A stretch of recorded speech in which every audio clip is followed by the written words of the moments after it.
Thank you so much, Mr. Omokiri, for joining us tonight. Thank you for having me, Sean.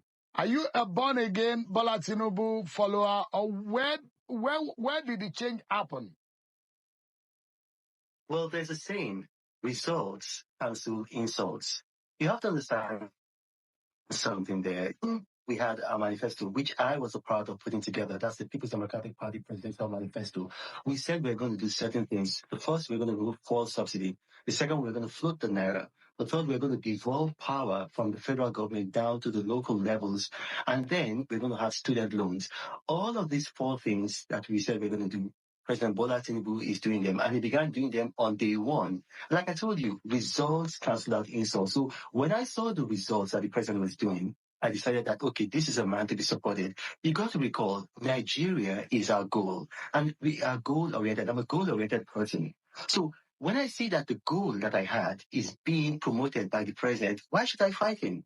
He's doing exactly the things that we said we're going to do. And it all goes back to his political roots. His political roots are the Social Democratic Party. And you got to remember that our own presidential candidate, Waziri Atiku, had his political roots in that party. So they are both progressive. So it's not surprising that at the end of the day, they said we're going to do the same thing. And when we saw that this man is delivering results, not activity, I think it's wrong for anybody not to support him, because Nigeria is our goal.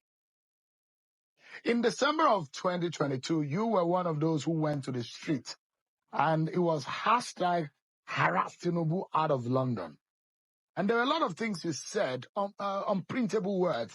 I may not be able, because of regulatory rules and all that I may not be able to say. You called the president, the then candidate of the APC, unprintable names. You say that he does stuff that are criminal. You said a lot of things about him. Have you changed your mind about what you know about him? Or what prompted you said part of what prompted you to start supporting him. But as a man you knew before then, has it changed now? You have to understand that I am probably the most meticulous fact finder in Nigeria. September 19th, 2022. Prior to that date, a lot of people had said President Bola Tinubu, as he then was a candidate, that he did not graduate nor attend Chicago State University. Now, what did I do? I'm sure you remember, Sheon. I did not just join them in saying that he did not go to Chicago State University. I actually physically went to Chicago State University. I went there and I verified that the man went to Chicago State University. And I was being interviewed on Arise TV, and the Arise TV interviewer, Sheon, you remember that video? He was insisting, this is even before that December protest, he was insisting that President Bola Tinubu did not attend Chicago State University. And I said, no, I had been there and I verified that he attended. So that was way back before. I think that interview was in November. I was in Peru. And then subsequently, I did the protest at Chatham House because of my party. I was a party man. My party had talked to me. We said, look, we needed to have a protest. And as a party man, I did that protest. Subsequently, we went to the Supreme Court. The Supreme Court invalidated everything that we did that protest for. I don't want to repeat the reason why we did that protest. It had to do with a judgment in Chicago. And then we had that judgment go all the way to the Supreme Court. And the Supreme Court said, no, this is not what the judgment said. This is what the judgment said. And so because of that decision by the Supreme Court, I had to, just like I dropped and I let's say I neutralized that allegation against the president, I also neutralized what we did at Chatham House. So you have to understand, everything I do follows facts. That was not the only thing. It was not about his educational background that you were agitating about and you went to the street. There's a particular thing that he said and which you know. Yes, that is what I addressed. I mean, maybe you're not listening to me. I did. That particular issue, it stemmed from a Chicago court. And the Supreme Court, it went all the way to the Supreme Court, and the Supreme Court said the interpretation that maybe the general public of which I was gave it is not what it was. I mean, I could go further, although I would not like to mention it. It said that the charges and the conviction were not against the candidate, Bola Tinubu, at that time. It was against certain accounts. And just as I was able to drop the Chicago issue when I went and verified, after that judgment, I dropped that. Because you have to follow facts. You cannot follow emotions. Emotions are unstable. Facts are stable. Well, in all of this, at a time, you do not believe in the capacity, either mental, educational, or even a political capacity of the then candidate of the APC, as it then was, the candidate of the APC, was not the president of Nigeria, compared to the likes of Atiku Abubakar and Peter Obi. No, that's not accurate. No, that's not accurate. Please go back. You didn't think. I You didn't always think. said it is accurate. It is accurate for Waziri Atiku Abubakar. But if you go back, even during the campaigns, I always said that candidate Bola Tinubu was better than Peter Obi. I never said that Peter Obi was better than him. So that statement is correct. So is it a factual for you now? And because you like to talk about facts and data, would you see, considering, I watched an interview with Mr. Peter Obi on another television who was talking about the things that this president has done and the fact that they could have been done in a more organized way.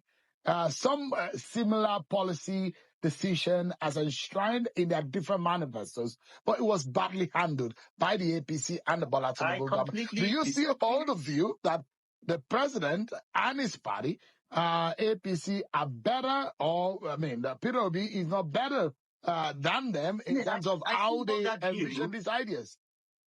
I still hold that view that the president is by far better than anything Peter Obi would have done. And we can go into specifics. What Peter Obi was talking about the president doing that the president mishandled was false subsidy. And Peter Obi was being clever by half, because after he gave that interview, I brought out another interview that he had given. Incidentally, that interview was on Channels, where he told the public that if he was elected as president, fuel subsidy would go immediately. He said it, immediately.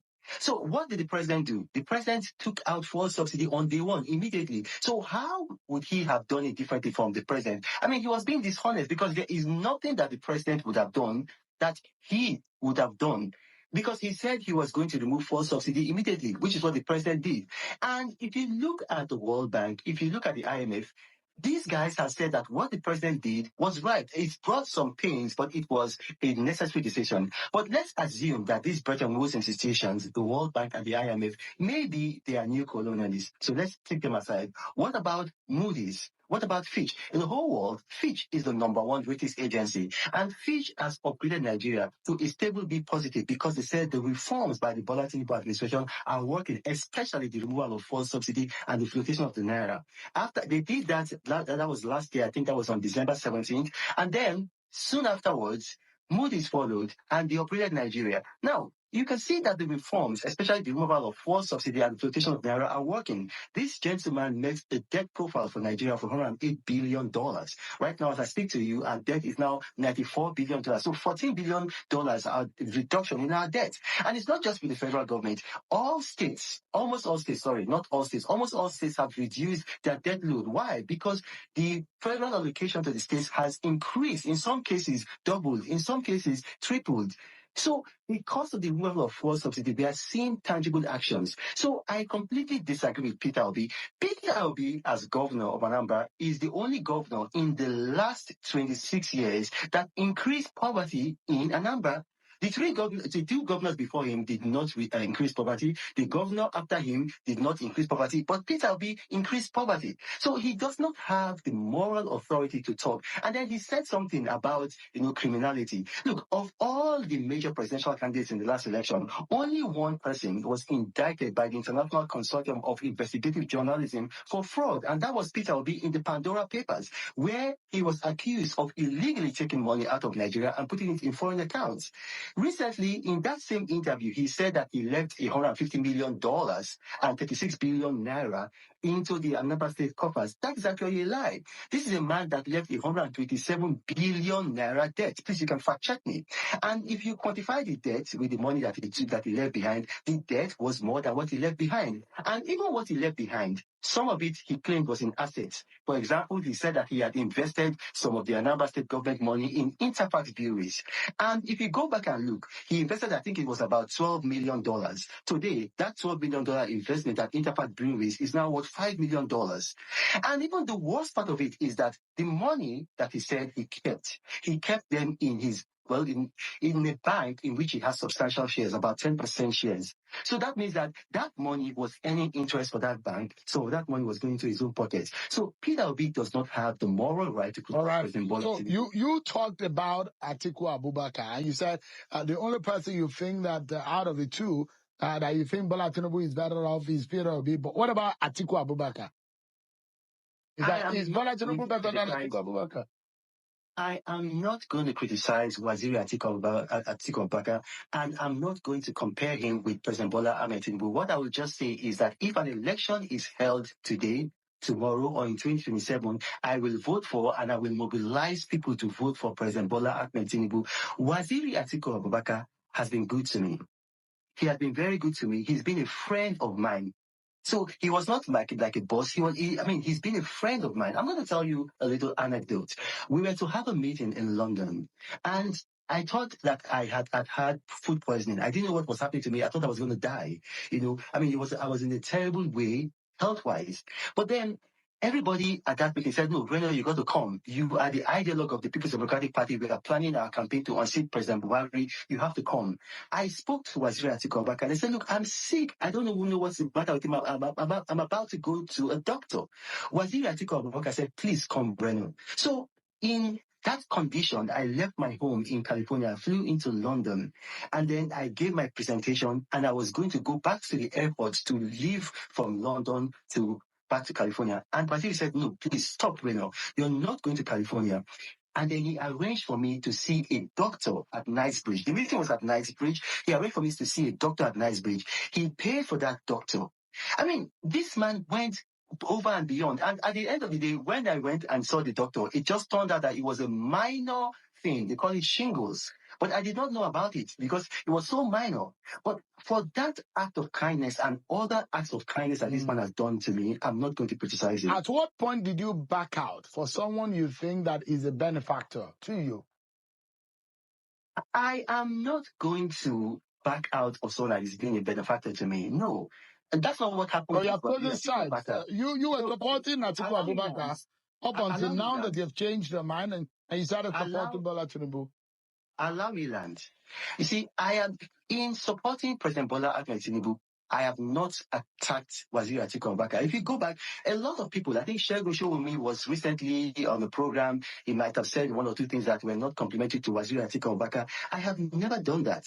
Before I went on a record publicly to say that I am for President Bola Ahmed Tinubu, I had a conversation with Waziri Atiku Abubakar, and I told him, I said, "Listen, sir, this is what I'm going to do. This is why I'm going to do it. But I respect my relationship with you." And the man was stunned. And because of that, I didn't quarrel with him. He didn't quarrel with me. We talk all the time. We just finished Salah. You will not believe it. We exchange Salah gifts and Salah greetings. He maintains that good relationship with me. I can bring my phone and show you the conversations that we have. We share jokes. So this man is a proponent of politics without bitterness. So are you a member of the APC now? I'm not a member of the APC. Are you a member of the PDP? Well, I'm a member of the PDP because I paid membership dues for the PDP for 4 years. So I'm a member of the PDP. However, I am a supporter of President Bola Ahmed Tinubu, and I will support him to the hilt. If he's going to contest the election in 2027, I will work for him. We need to stop there, but I'm very sure that a lot of the Peter Obi supporters be wondering. Some of them have said that Peter Obi is your nightmare. You can't do without talking about Peter Obi. How can That is your greatest nightmare. Anytime RENO OMOKIRI hears Peter Obi, you shiver and you are afraid that's their own president.